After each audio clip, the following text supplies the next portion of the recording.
Querida familia, vecinos, amigos, habla Luis Benítez. He buscado siempre dialogar sobre el rumbo político del país y muy pocas veces lo logro. La gente suele decir que de política no se habla. Yo pienso diferente y por eso escribí esto que ahora leo para ustedes. El problema no es hablar de política. Necesitamos hacerlo para educarnos políticamente y saber decidir el bien común, que es el asunto de la política, decidir desde la razón y no desde las mentiras que abundan. El problema es que no sabemos hablar políticamente.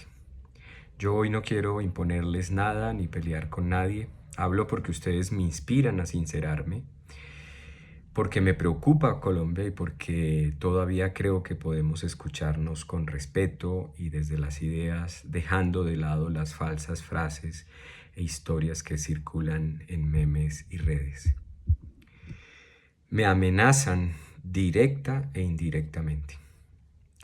Cuando veo crecer un lenguaje que ya conocemos, el que convierte al contradictor en enemigo, la amenaza es hacia mí y hacia muchas personas que pensamos distinto.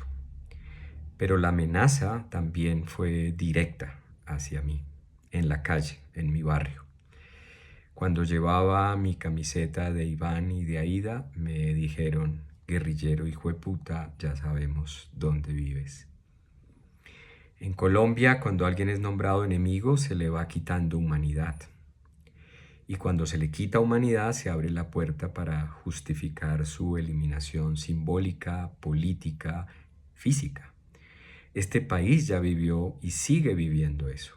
Líderes sociales, estudiantes, sindicalistas, campesinos, defensores de derechos humanos como yo, militantes de partidos de oposición como yo, han sido perseguidos, amenazados y asesinados.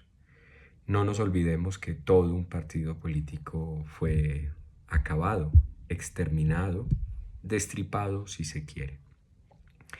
¿Ustedes creen que me merezco la eliminación por el solo hecho de ser un defensor de derechos humanos? ¿Creen que me merezco la eliminación por ser constructor de paz, por haber fundado una ONG que trabaja en educación para la paz? ¿Creen ustedes que me merezco la eliminación por ser militante de un partido progresista de izquierda como el Pacto Histórico? ¿Creen que me merezco la eliminación por decir que los partidos que han gobernado nuestro país son los responsables de las enormes injusticias, desigualdades y violencias que hemos vivido? Espero que hayan dicho que no. Yo creo que por pensar distinto nadie puede ser eliminado. Todo esto me preocupa, pero me preocupan al menos 4 grandes cosas. La primera es esta posible eliminación, deterioro de la educación pública. En este periodo de gobierno la educación pública se fortaleció enormemente, con presupuesto y estudiantes, con matrícula cero. Sin la educación pública yo no sería lo que soy. Y sin la educación pública, sus hijos, hijas, sobrinos, primas, hermanos que están en la juventud no tendrán más posibilidades de las que poca tienen hoy. El segundo asunto que me preocupa es la tierra. Me preocupa que se detenga la entrega y formalización de tierras a campesinos, comunidades indígenas, afro, raizales, poblaciones rurales. Entregar tierra no es regalar nada, es reparar, es hacer justicia y construir una economía rural más digna después de décadas de despojo y de violencia en el campo, que es algo que en la historia de Colombia nos atraviesa. El tercer asunto que me preocupa es el Estado social, de derecho. Cuando se promete reducir brutalmente el Estado, en un 40% no solo se está hablando de burocracia o de lucha contra la corrupción. Se habla de debilitar instituciones que llevan programas sociales, atención a víctimas, derechos humanos, educación, deporte, campo, ambiente, niñez, mujeres, poblaciones identitariamente diversas. Claro que hay corrupción y hay que combatirla, pero combatir la corrupción no puede significar desmontar el Estado. Si eso pasa, no pierden los poderosos de siempre, no pierden las élites, pierden las comunidades que más necesitan presencia pública y que han sentido la presencia pública mejorada en estos años de gobierno. Y el cuarto asunto es uno que me duele muchísimo, la naturaleza. Me preocupa enormemente la idea de hacer fracking a lo que da. Estamos hablando del agua, los ríos, los páramos, las selvas, montañas, todos los ecosistemas que sostienen nuestra vida como seres humanos y todas las especies no humanas que en ella habitan. No quiero para mis hijas, para mis familiares que están conociendo la vida, un país deforestado, sin especies, con agua contaminada. Defender el agua y la vida humana es una responsabilidad con quienes vienen después, no con nosotros solamente, con los que vienen después. Sé que Gustavo Petro no le gusta a todo el mundo y no tiene por qué gustarle. Yo también tengo enormes críticas, pero reconozco mucho.